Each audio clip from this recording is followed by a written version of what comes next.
2024 के लोकसभा चुनाव के पास आते ही मोदी सरकार के लिए नई मुश्किलें खड़ी हो गई है।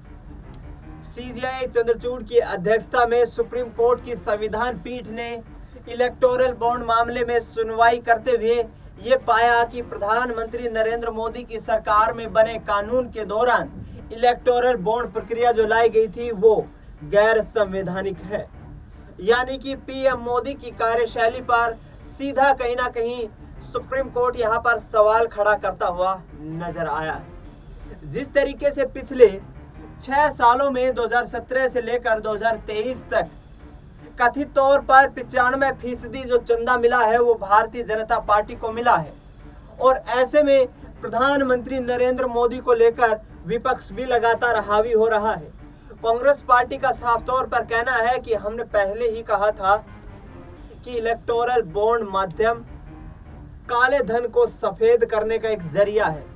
इसके जरिए तमाम राजनीतिक दल यहाँ पर चंदा प्राप्त तो कर रहे हैं, लेकिन सबसे ज्यादा चंदा भाजपा को मिल रहा है। आपको बता दें कि यहाँ पर कांग्रेस पार्टी ने आरोप लगाते हुए प्रधानमंत्री नरेंद्र मोदी पर सीधा हमला किया है। उन्होंने 5200 करोड़ रुपए के भ्रष्टाचार और घोटाले का आरोप पीएम मोदी पर लगाया है। कहा जा रहा है कि पीएम मोदी अपने चंद मित्रों को ये कुछ देश की तमाम संसाधन बेचकर उनका लाभ पहुंचा रहे थे, और वहीं से इलेक्टोरल बॉन्ड के माध्यम से भारतीय जनता पार्टी को भारी भरकम चंदा मिल रहा है। जिस चंदे का इस्तेमाल यहाँ पर ये राजनीतिक पार्टी तमाम छोटे दलों की या क्षेत्रीय दलों की सरकार को तोड़ करके और अपनी सरकार बना रही है। साफ तौर पर यह भी आरोप लगे हैं कि यहाँ पर जिस तरीके से जो चंदा मिल रहा है उसके आधार पर देश भर में भारतीय जनता पार्टी के आलीशान दफ्तर बन चुके हैं। यानी कि छप्पर फाड़ चंदे की वजह से प्रधानमंत्री नरेंद्र मोदी की नाक के नीचे भ्रष्टाचार किया गया है, और इसका जवाब उन्हें आने वाले वक्त में देना पड़ेगा। सीजेआई के फैसले के बाद से मोदी सरकार सख्ते में है। कोई भी मंत्री यहाँ पर कोई जवाब नहीं दे रहा है, ना कोई प्रवक्ता किसी प्रकार की टिप्पणी कर रहा है, लेकिन खुद प्रधानमंत्री नरेंद्र मोदी इनडायरेक्टली निशाना साधते हुए नजर आए सुप्रीम कोर्ट की कार्यशैली पर। और उत्तर प्रदेश के संभल में एक जनसभा को संबोधित करते हुए क्या कुछ कहा प्रधानमंत्री नरेंद्र मोदी ने, सुनिए जरा। वो स्वागत प्रवचन कर रहे थे तब उन्होंने कहा कि हर किसी के पास कुछ न कुछ देने को होता है, मेरे पास कुछ नहीं है, मैं सिर्फ भावना व्यक्त कर सकता हूं। प्रमोद जी, अच्छा हुआ कुछ दिया नहीं,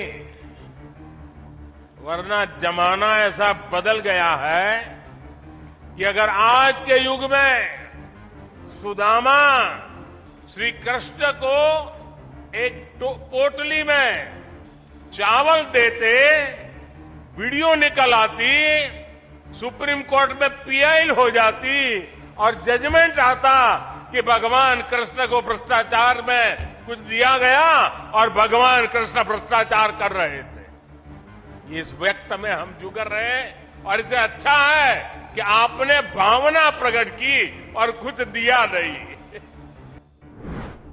सुना आपने, यहाँ पर प्रधानमंत्री नरेंद्र मोदी कहते नजर आ रहे हैं कि मेरे ऊपर भ्रष्टाचार के आरोप लगाए हैं क्योंकि मैंने किसी को कुछ गिफ्ट स्वरूप दे दिया है। यानी कि कांग्रेस पार्टी के जो आरोप हैं वो कहीं ना कहीं कांग्रेस अपनी पीठ थपथपाती नजर आ रही है। उनका कहना है कि हम यही तो कह रहे थे कि पीएम मोदी अपने कुछ चंद मित्रों को फायदा पहुंचा रहे हैं। इसी तौर पर आगे आने वाले वक्त में हम प्रधानमंत्री नरेंद्र मोदी का देश के लोगों के सामने भ्रष्टाचार का पर्दाफाश करेंगे। आने वाले वक्त में यहाँ पर भारतीय जनता पार्टी की मुश्किलें खड़ी होती हुई नजर आ रही हैं। कहा जा रहा है कि चुनावी चंदे का भ्रष्टाचार का ब्यौरा देने के लिए आखिरकार केंद्र सरकार और मोदी यहाँ पर क्यों चुप है।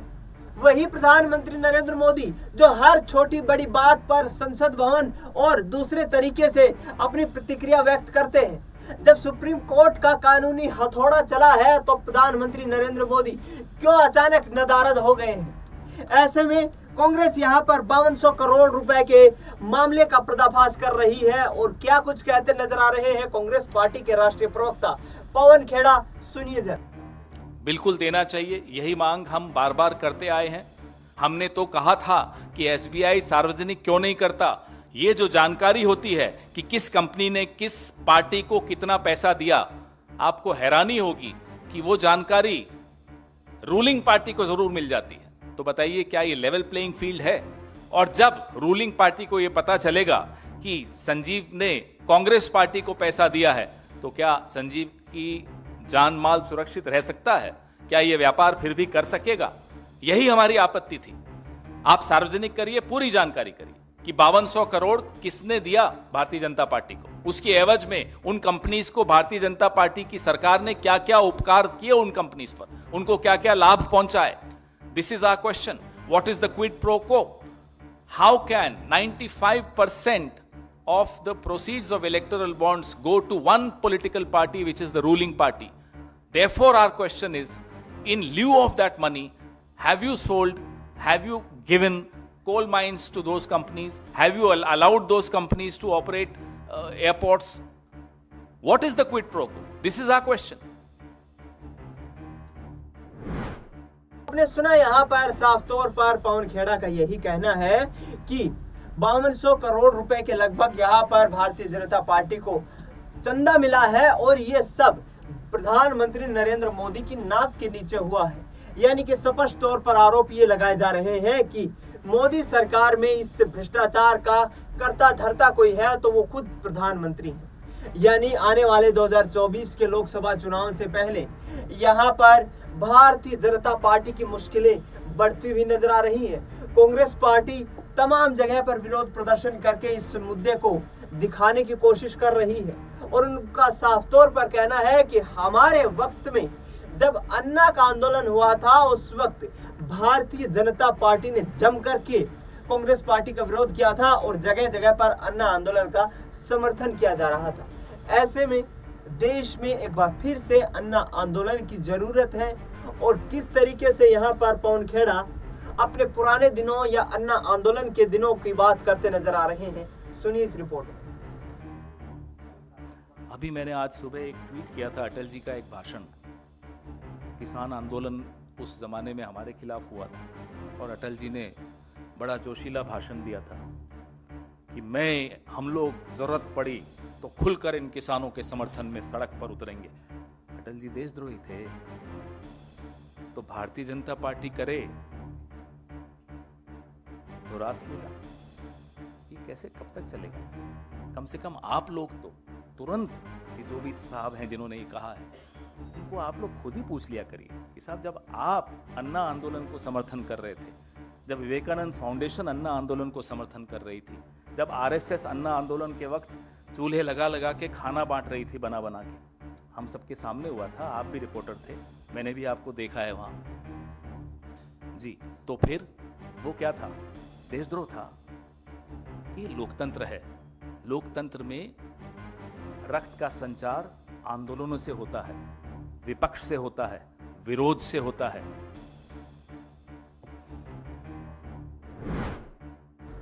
तो सुना आपने, यहाँ पर कांग्रेस पार्टी लगातार कहती नजर आ रही है कि हमारे वक्त में तो बड़ा चीख चीख कर ये कहा जाता था कि भ्रष्टाचार हो गया है, जबकि कथित तौर पर आरोप लगाए गए, लेकिन मनमोहन सरकार में कोई भ्रष्टाचार नहीं हुआ। जबकि सुप्रीम कोर्ट ने पीएम मोदी को फटकार लगा दी है और अब अन्ना आंदोलन क्यों नहीं हो रहा है? विपक्ष इस पूरे मुद्दे को मुखरता से उठा रहा है, जबकि प्रधानमंत्री नरेंद्र मोदी चुप्पी साधे हुए हैं, भारतीय जनता पार्टी चुप्पी साधे हुए है। यानी कि आने वाले वक्त में चुनाव से पहले भारतीय जनता पार्टी के लिए ये इलेक्टोरल बॉन्ड मुद्दा गले की फांस बनता नजर आ रहा है और अब देखना ये होगा कि आगे आने वाले वक्त में चुनाव में इसका क्या असर देखने को मिलता है। फिलहाल मुझे दीजिए इजाजत, नमस्कार।